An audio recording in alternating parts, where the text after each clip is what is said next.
Pero bueno, allá llegué y entonces vivíamos en la casa médica. Pasé muy bueno.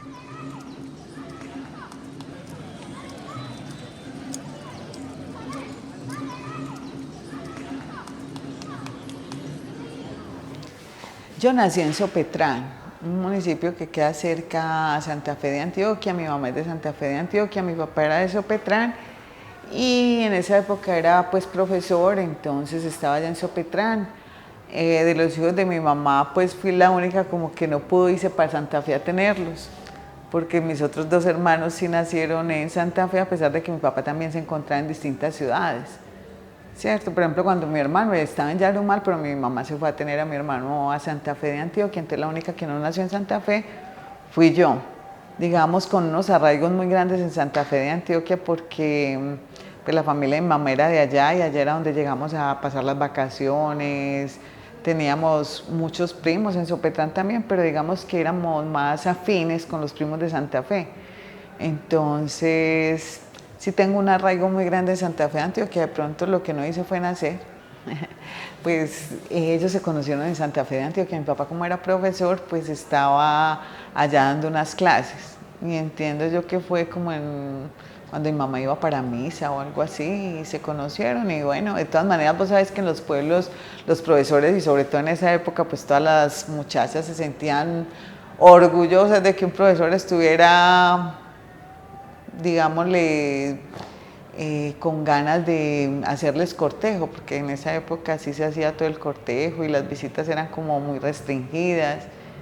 Entonces fue así que se conocieron. Cuando mi papá era profesor en Santa Fe de Antioquia, yo no conocía a mi papá siendo profesor. Pues yo creo que disfruto de todo. Disfruto desde actividades de ocio, de recreación, culturales, como el trabajo. O sea, si no disfrutar del trabajo, pues yo creo que no sería buena en lo que hago. Yo creo que para poder ser excelente en lo que uno hace, pues tiene que gustarle lo que uno hace. A mí mi trabajo me gusta mucho. Y estoy hablando de los dos trabajos, tanto el sindical como mi trabajo como bacterióloga y como trabajadora de la salud.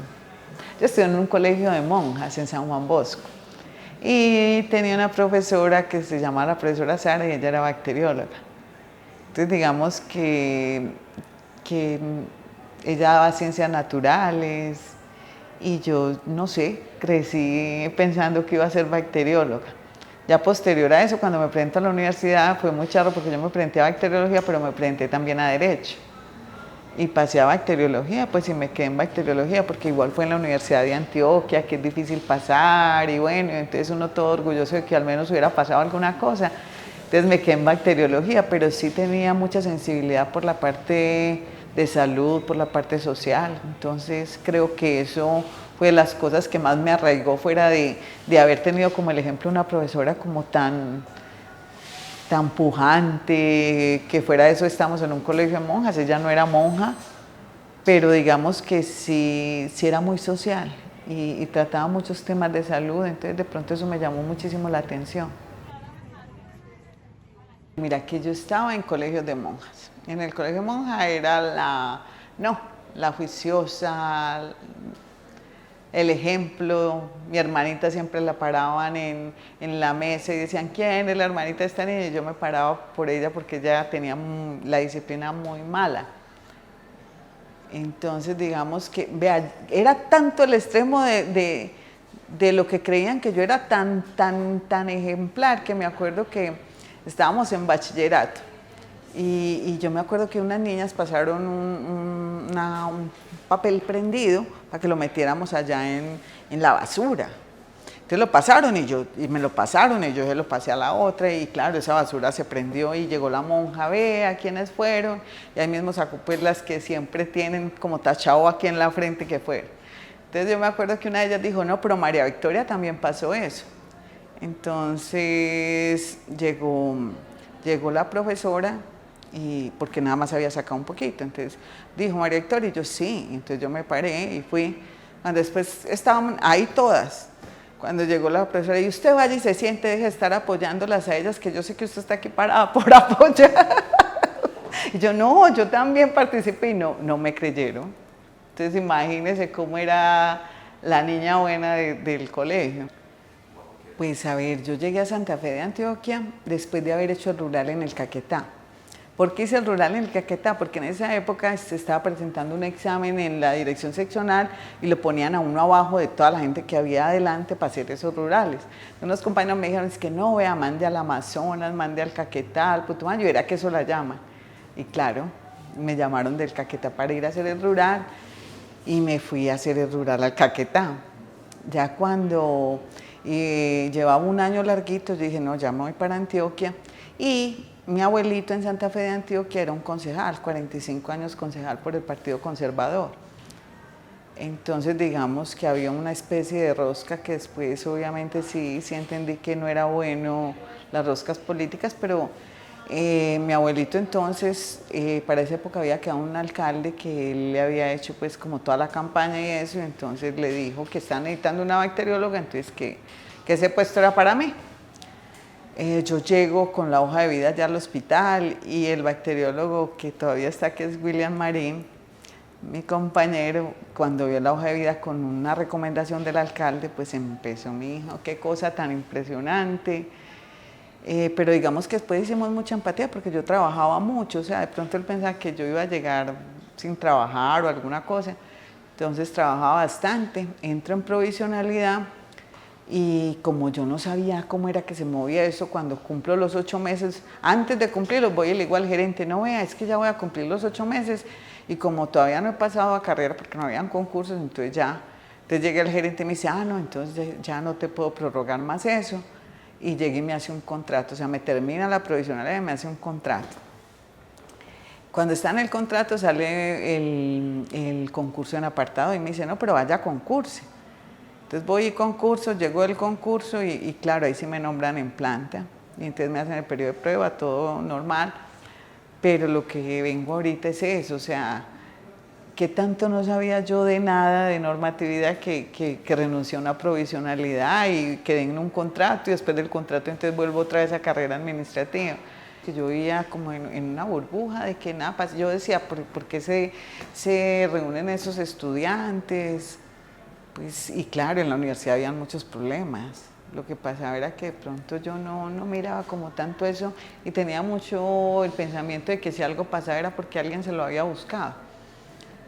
Y ya llegó allá al hospital y entonces lo que te dije, o sea, William empieza a reclamarme porque soy cuota del alcalde, entonces empiezo yo a ver y entonces él me empieza a explicar como cosas que pasaban y no sé, y empecé como a cogerle eso y entonces ya las reuniones de personal era como expresar todo aquello que yo veía por ahí que no funcionaba bien y entonces digamos que empecé como a más meterme en lo que estaba pasando, ¿cierto? Y entonces, claro, cuando vos empezás a ver qué está pasando, empezás a ver que sí hay muchas cosas que no están funcionando como debieran, ¿cierto? Entonces, cada vez me volvía más crítica, pero también, digamos que también había ya el cuento familiar con la gente y entonces también eran los problemas familiares, entonces ya veías que no era solamente el hospital, pero entonces que lo mismo que estaba pasando en el hospital estaba pasando por ejemplo en Edatel, que mira todo lo que hubo en Edatel con la salida de la gente. Entonces empiezo como a interesarme mucho ese cuento de la vida laboral y de por qué estaban sacando gente en Edatel, porque es cierto. Y entonces también empiezo a mirar todo el hecho, porque también a mí me tocó la parte donde empezaron a matar mucha gente en la región de Occidente.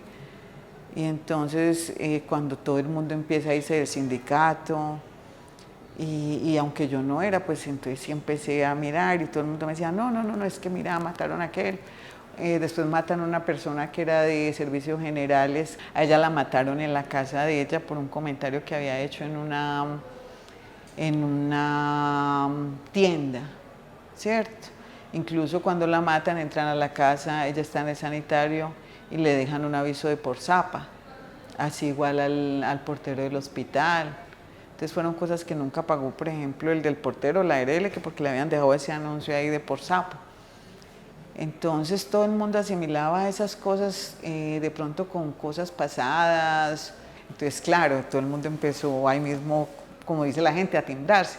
yo no era del sindicato, pero digamos que entonces sí sabíamos que no podíamos salir en la noche, porque entonces estaba la reclamación guerrilla con estos paramilitares, entonces que vos eras ayudador de la guerrilla, que eras ayudador de los paramilitares. En esa época se encontraban muchos cuerpos ahí por la parte de Puente Occidente, en bolsas negras. Si llevaban a uno al hospital, entonces también empezaron las balaceras dentro de los hospitales. Digamos que yo lo escuchaba más de William que de otra, porque yo no era del sindicato. Hasta 2008, cuando entonces, digamos que, o sea, lo que fue la época entre 1997 más o menos y 2003 fue bien dura en eso, ¿cierto? Digamos que ahí hubo un acallamiento impresionante, entonces ahí la gente se quedó muy callada, pero ya después uno no aguanta. Entonces la gente empieza a hablar y entonces ahí fue cuando dicen, no, venga, es que reactivemos esto porque ¿para dónde vamos? Porque ya la tercerización estaba muchísimo más grande, porque ya todo el mundo estaba viendo que nos empezaban a quitar cosas laborales. Entonces ahí se reactiva y digamos que a pesar de ese acallamiento, de pronto yo era de las personas que más hablaba, pero era lo que yo te decía, yo decía, ay, pues a mí no me hacen nada porque mi familia, mi abuelito, mis primos, entonces digamos era la burbuja esa de que uno piensa a mí no me tocan, ¿cierto? Pero igual te estás metiendo con cosas que a nadie le gusta escuchar.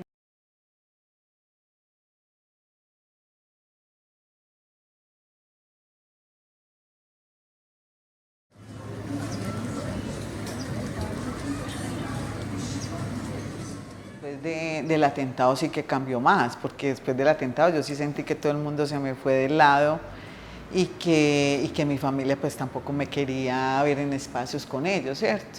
Pero también hay que ver las cosas que pasan en ese momento, porque igual yo tenía unos sobrinos muy pequeñitos, entonces digamos que también es como esa alejada de esos niños que parecían hijos míos, ya no andan con ella.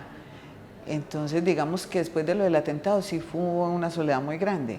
Y también a raíz del atentado, pues la soledad no solamente fue a raíz de mi familia, sino también de los compañeros de trabajo. Cuando yo ingreso, pues casi nadie me saludaba, no, hola, pero ya no era como antes que salíamos para todo lado, que hacíamos cosas juntos, no. O sea, sí se sentía mucho la parte de no estar con uno y con mis otros amigos.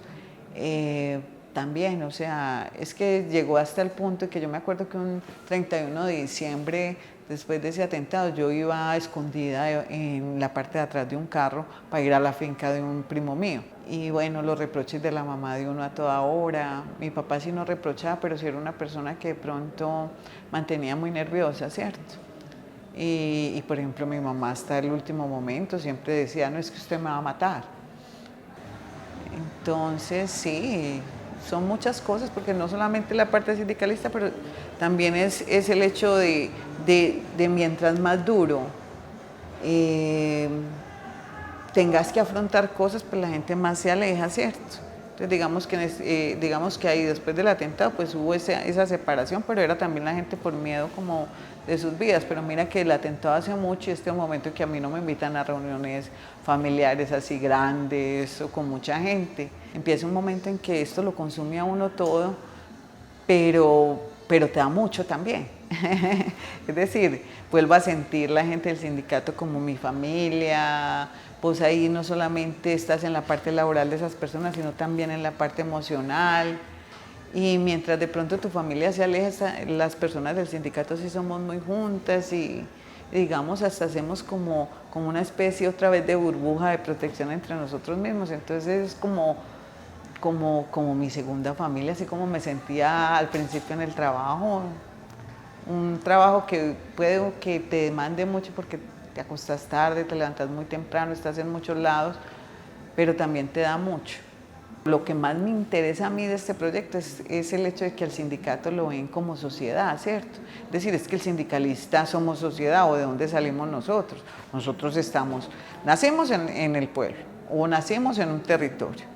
Como todo el mundo estudia y como todo el mundo tiene un trabajo, ¿cierto? Entonces no entiendo por qué cuando uno dice sindicalista te separan de esa sociedad de la que siempre has hecho parte. Entonces eso, es el reconocimiento, ya la gente empieza a ver el sindicato no solamente como ese movimiento de trabajadores, sino como un movimiento en pro de la sociedad y que todos hacemos parte, y a veces escuchas ya niños, no, yo cuando esté grande me meto en el sindicato, entonces eso es bien chévere.